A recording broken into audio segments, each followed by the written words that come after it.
시청자 여러분 안녕하십니까? 황세프의 요리 교실입니다.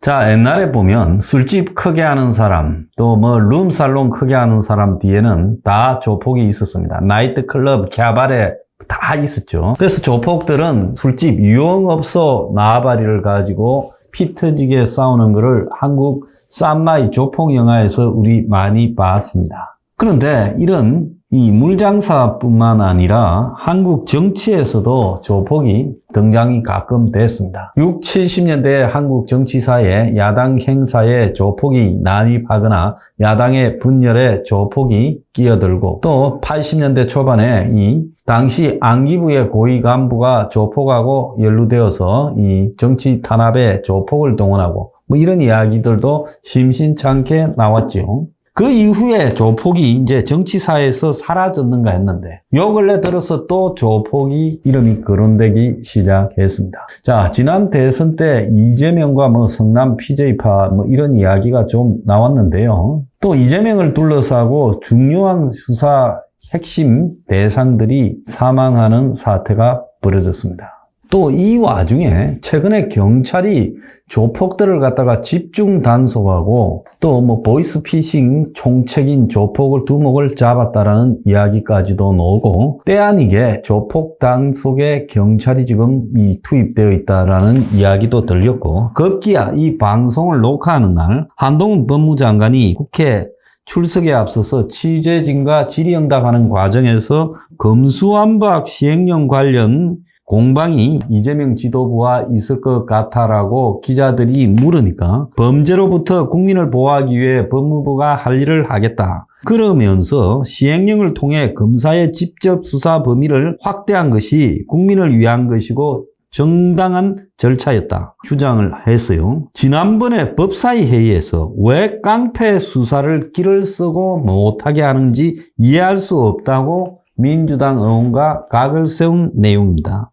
그래서 한 장관은 깡패가 부패 정치인의 뒷배로 주가를 조작하고 기업인 행세를 하면서 서민을 괴롭히는 것을 막는 것이 국가의 의무다. 그걸 왜 막으려고 그렇게 애쓰는지 묻고 싶다. 자, 지난 8월 22일 법사위 회의에서요, 김남국 의원이 통계 자료 받아보니 마약 조폭 관련된 범죄 수사에서 검찰 수사 공백이 발생했다고 말하기에 근거가 부족하다 말했고, 여기 김남국은 이재명의 측근 핵심 중에 하나지요. 이에 한동훈은 깡패와 마약 수사는 기본적으로 유착 가능성이 구조적으로 높기 때문에 검찰과 경찰이 동시에 수사권을 가지고 있어야 견제가 된다. 깡패하고 마약은 반드시 뒤에 이 정치적으로 이 배후가 있고 또 유착을 검경과 하기 때문에 상방이 같이 조사해야 된다. 요렇게 말했습니다. 그래서 이 부패 범죄, 경제 범죄의 수사를 확대하는 부분과 관련해서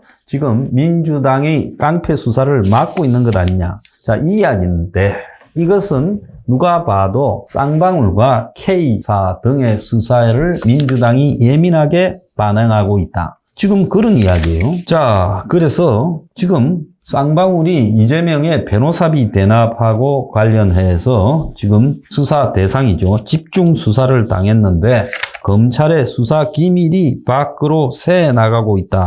라는 이야기까지도 나왔습니다. 그것뿐만 아니라 자, 이 쌍용차 인수에서도 쌍방울과 더불어서 주가 조작 의혹이 제기된 또 다른 쌍둥이처럼 움직이는 K사라는 게 하나 등장했습니다.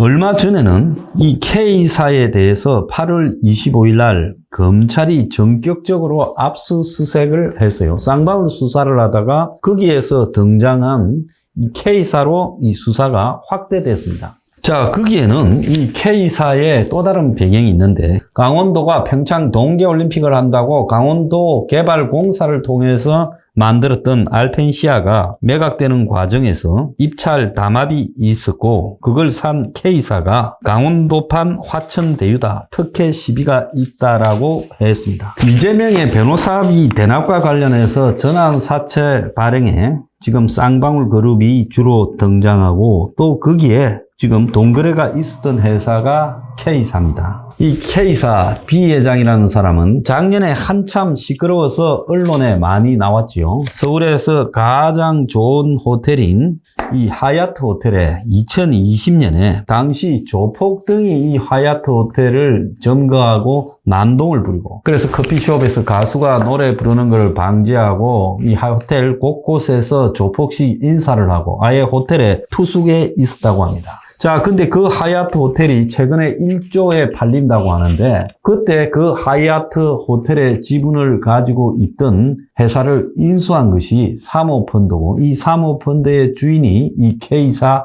B 회장이라는 거예요. 그 이 B 회장이 사실상 자기 돈을 많이 가지지 않은 채 이 하얏트 호텔 인수 자금을 조달했고, 그 과정에서 돈을 댔던 조폭끼리 계산이 맞지 않아서 지금 문제가 생겼던 걸로 알려지고 있습니다. 어느 때부터인가 한국에는 조폭이 전부 이제 과거처럼 술집 관리하는구나 이런 데서 벗어나가지고 암호화폐나 이런 것도 하고, 또 주가 조작을 하고, 또 사채업을 하고, 사채업을 해서 이 덩치를 키워서 사모펀드를 가지고 기업 인수합병으로 뛰어들고, 그것은 당연히 또 주가 조작으로 이어지면서 무자본에 의한 이 인수합병에 적극적으로 뛰어들고 있다고 지금 이야기가 나오고 있습니다. 지금 이재명의 변호사비 대납의 배경이에요. 전북 나이트파 조폭 K씨, 그 쌍방울 전 회장이지만 사실상 회장을 하는, 또 목포 새마을파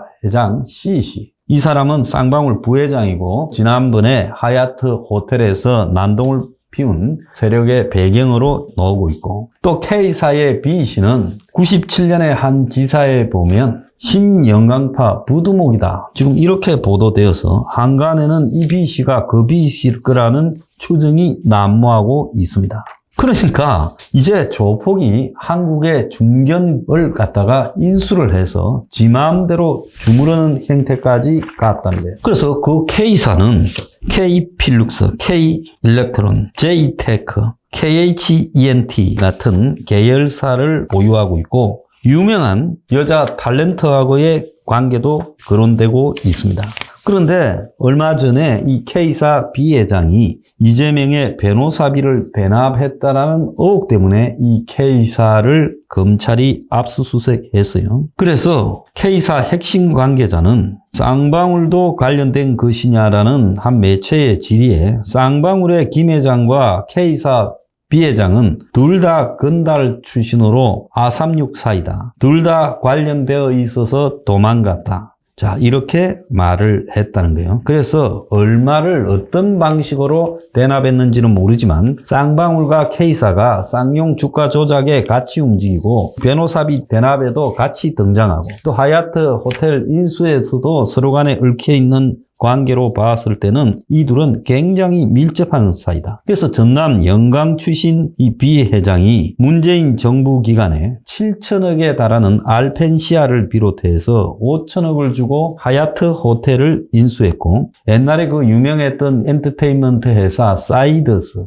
지금 IHQ인데 이것도 지금 은행 대출을 통해 인수하며 급성장을 했다는 거예요. 그래서 이재명의 변호사비 대납 의혹 사건이 지금 이 K사의 B하고 연결되는 거라면 이것은 엄청난 휘발성을 가져서 향후 검찰 수사에 따라서 전국이 큰 소용돌이에 빠질 수 있다는 거예요. 자, K사 홍보 부사장은 이걸 보도한 매체에 전화를 걸어와 K사가 변호사비 대납 사건에 대해 검찰 수사를 받고 있다는 것은 확인했고, K사의 B 회장이 조폭 출신이 아니다 라며 혐의를 부인을 했어요. 자, 이자 7천억을 끌어들여서 알펜시아를 인수하고 또 5천억을 끌어들여서 하얏트 호텔을 인수해서 곧 그 호텔을 1조에 팔기로 딜이 성사되고 있다고 보도가 나오고 있습니다. 만약에 이 호텔이 매각된다면 앉아서 4천억 정도를 벌었는데 무리한 자금 인수로 조폭 난동까지 불러왔지만은 결과적으로 뚝심이 삐쓸바람 성공적 투자라고 이야기를 하고 있어요. 자, 그래서 쌍방울의 전주 나이트파 김 회장이라는 사람이 이 회사를 인수할 때 2010년에 레드 티그리스라는 페이퍼 컴퍼니를 앞세워 최대 주주가 되고 이 회사의 등기 임원들은 전부 사채놀이 하던 자들이라는 거예요. 자, 레드 티그리스라는 거는 강남 일대 사무실을 옮겨 다니며 연 120에서 240%의 고리 사채를 하다가 이제 5년간 코스닥 상장사 인수합병 자금을 대주며 부당 이득을 취하고 그래서 쌍방울 2대 주주 지분까지 사들인 뒤 수차례 주가 조작으로 350억의 부당이익을 취하다 재판에도 넘겨졌고 또 쌍방울이 최대 주주인 광림이라는 옛날에 그 유명한 회사도 김씨 행제의 손아귀에 들어있다는 거예요. 그래서 이들은 쌍방울 주가 조작으로 처벌받을 때 이 불법 대부업 혐의로 추가 기소되기도 했는데요. 자, 이때 이제 쌍방울의 김씨와 K사의 B씨가 쌍방울 인수 과정에서 같이 주가 조작을 한 전력이 있어요.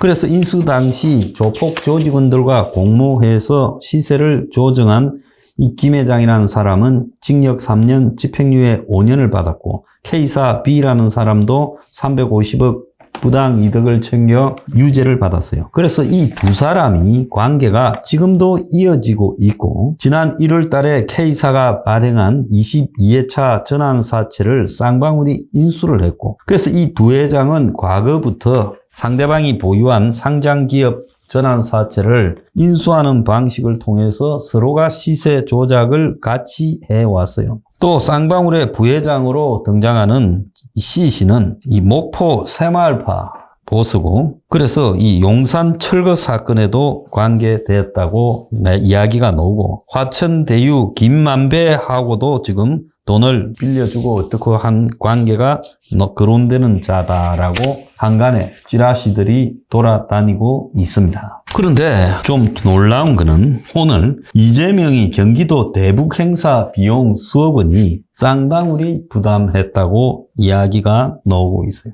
경기도가 2018년에 통일 부지사라 해서 이화영 전 의원을 영입해가지고 대북 교류 행사를 공동 주최했는데 북고위급 대표단 등 9개국에 300명이 참석했어요.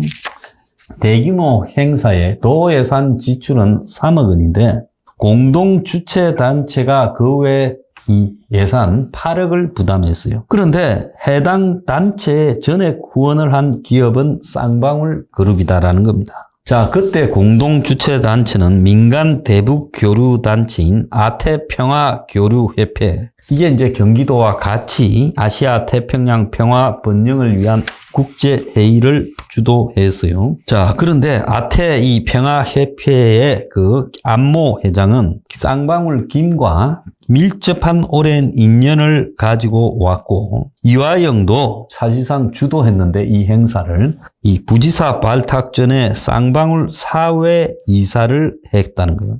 자, 행사가 끝나고 한 달쯤 지나서 2019년 1월 달에 쌍방울 계열사인 나노스의 회장으로 아태평화협회 안 회장이라는 사람이 사내 이사로 영입이 됐고 아태협 사무실이 쌍방울 본사 건물로 들어갔다는 거예요. 그래서 이재명의 경기지사 시절 대외적으로 제일 큰 업적이 쌍방울에 의해서 됐다. 쌍방울의 지원은 모두에게 이득을 가져다 줘서 성남시장에서 경기지사가 되었던 이재명은 유력 대권 후보로 올라섰고 또 이재명은 북한 문제와 관련해서 헤게모니를 잡아야 이 민주당 내부에서 이 대권 주자가 되기에 굉장히 유리한 그런 상황에서 그걸 해냈어요. 쌍방울은 행사 지원으로 여러 가지 이권을 대가로 노렸을 거고 또 행사가 치러진 2018년 쌍방울 계열사인 광림 특장차 제조사잖아요. 광림을 내세워서 북한의 전기 인프라에 진출하겠다고 쌍방울이 또 떠들어댔어요. 행사가 성사되자 쌍방울 계열사 일부 주식 가격이 주식시장에서 상한가를 기록했고 아태협에 대한 쌍방울의 지원은 이후에도 계속되어서 쌍방울 계열사 그리고 김성태 회장과 엮여 있는 K사와 그 계열사 등 10곳이 아태협에 1억 8천만 원의 기부금품을 후원했어요. 아태협은 2019년에 24억 6천만 원의 기부금을 받았는데 그 내역을 공개하지 않았고, 다만 2019년 1월에 아태협이 쌍방울과 업무 협약을 맺고 일본 조선학교면 이 조총련 아닙니까? 여기에 1억 9천만 원을 후원했다는 점에서 이 쌍방울과 깊숙하게 연결되어 있다는 거예요. 또 쌍방울은 2019년 7월에 열린 필리핀에서 열렸대요. 제2차 아태 평화번영 국제대회 때도 후원을 했다는 겁니다. 자, 그래서 지금 변호사비 대납 의혹으로 쌍방울이 조사를 받고 있는데, 그런데 이 쌍방울에 대한 조사가요, 이제 K그룹으로 확대가 되어서 이제 사실상으로 K그룹에서 이 변호사비 대납을 관련한 게 아니냐, 이제 이런 진술이 나왔다고도 말을 했죠. 그래서 이 둘은 같이 움직이고 있는 팀이라는 거예요. 그렇기 때문에 변호사비 대납에도 쌍방울과 이재명 관계는 명확하기 때문에 지금 이 K가 등장되어진 게 아니냐는 거예요. 지금 요즘 보면 이 검찰 인사 다음날 수사 기밀이 유출되고 그로부터 일주일 뒤에 이제 도망을 간 게 지금 나옵니다. 쌍방울의 김이나 또 이 전현직 회장이 다 도망갔죠. 그래서 이들이 지금 태국에 있다라고 알려지고 있고, 정권에서는 이들을 갖다가 불러들이려고 지금 작업을 하고 있고, 또 수백억 대의 횡령과 필로폰 투약까지도 지금 의심을 하고 있습니다. 그래서 공소시효가 이제 이 변호사비 대납 사건 같은 경우에는 대선하고 맞물려서 이 대선 공소시효가 3월 9일 날 선거를 했으니까 9월 9일 날 끝나고요. 그렇기 때문에 결국은 공소시효가 완료될 수 있습니다. 그러면 그거를 갖다가 완료되지 않게 하려면 뭐가 중요하냐? 결국은 이 횡령한 돈이 변호사비 대납에 이렇게 주어졌다. 그렇게 하게 되면 결국은 이 공소시효 연장이 가능하게 될 수도 있겠죠. 그래서 윤 정권의 가장 큰 지금 이 촉각은 쌍방울 관련, K그룹 관련 변호사비 대납에 꽂혀 있고, 이 사건의 수사 결과에 따라서 이재명이 죽거나 이게 실패하게 되면 윤 정권이 내려막으로 내려앉거나 두 개 중에 하나가 될 가능성이 크다고 봅니다. 오늘의 디저트, 지금이 어느 때인데 조폭들이 정치인 끼고 그룹 회장님 흉내내냐?